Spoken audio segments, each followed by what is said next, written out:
वळण धरून नाहीतरी संसार जाईन दया. कुणाचे माय बाप कुणाचे गणहोत मृग जळवत जाईन दया. विषाचे संसुख वेगळाची बाहुली अकराची सावली जाईन दया. ज्ञानदेवा म्हणे पाहता पाहिले स्वप्नीचे चेले जाईन दया.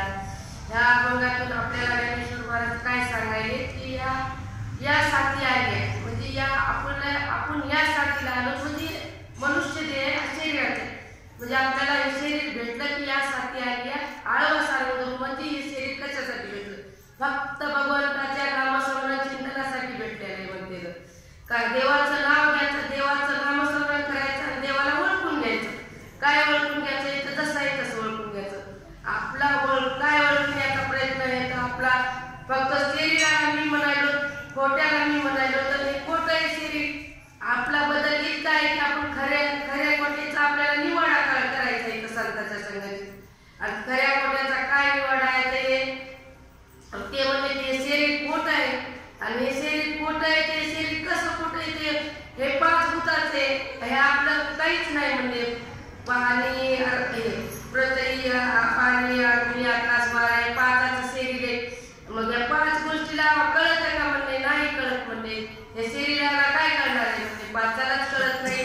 आम्ही म्हणजे 5 या गोष्टी कळत का म्हणजे आपल्याला पृथ्वी दिसती पण आपल्याला माहिती आहे आपल्याला जर तिला जर कळालं असतं आपल्याला तिला चालू दिलं नसतं, झोपू दिलं नसतं, काही खाऊ दिलं नसतं, अजून काही करू दिलं नसतं. आणि पृथ्वीला काही कळत नाही. मग आपल्याला माहिती आहे पाण्याला काही कळतं का? पाण्याला जर कळालं असतं तर आपल्याला त्या देवपूजेच्या पलीकडे बाकी शौचालयाला कशालाच नेऊ दिलं नसतं म्हणले. पाण्याला बी काही कळत नाही. आणि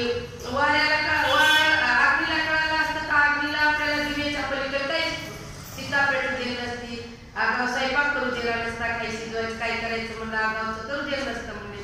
मग म्हणजे अग्नीला कळत नाही. आपण अग्नीपेक्षा बी म्हणजे किती श्रेष्ठ आहेत म्हणले. आणि आकाशाला कळत नाही म्हणजे वाऱ्याला कळत नाही, आकाशाला कळत नाही, पृथ्वी कोणालाच 5ला कळत नाही. म्हणजे शरीर तर 5च झालं म्हणजे 5च झालं. मग याला काय कळणार आहे? मग याचा अनुभव बी आहे. काय अनुभव आहे तर आपल्याला माहिती आहे झोपीमध्ये शरीर पडलेलं असते आणि त्यावेळेस आपल्याला स्वप्न पडते.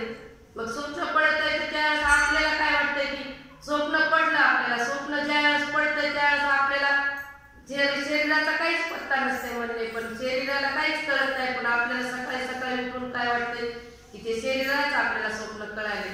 पण शरीराला काहीच कळत नाही.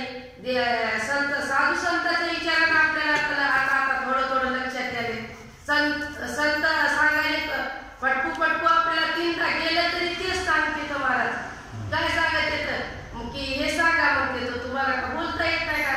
आपण किती बोलण्याचा प्रयत्न बाकीच्या कथाला करतो पण इथं आपलं लक्ष नसल्यामुळं संतांची तळमळ असल्यामुळं मग ते म्हणजे संतांच्या पायी हा माझा विश्वास पहिला आधी विश्वास धरा म्हणजे मग सर्व बाहेर असं झालं त्याचा मग आपण दास व्हा म्हणले. आधी संतांचा दास झाल्याशिवाय आपल्याला सगळ्याच गोष्टीवर लक्ष राहणार नाही.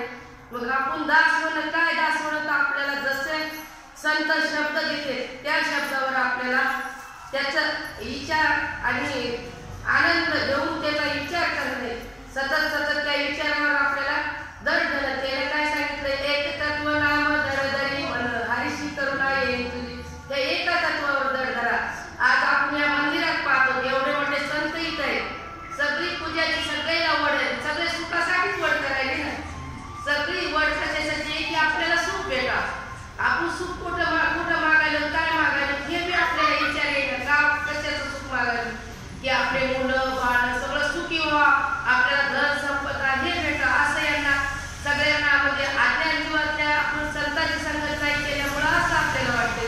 पण हे सुख कोणतं आहे तर आपल्याला माहिती आहे. आपण संतांच्या संगतीत राहिल्याशिवाय आपल्याला सुख भेटत नाही आणि सुख कळत नाही. आणि सुख का कळत नाही का? सुख तर कळतच नाही पण देव सुद्धा कळत नाही. देव कळणारा गोष्टीच नाही ना. देव कळणारा गोष्टीच नाही. देव फक्त जाणून घेणारा गोष्टी. देव तर चौपट ते काय म्हणले हरिच्या दासा हरिदाई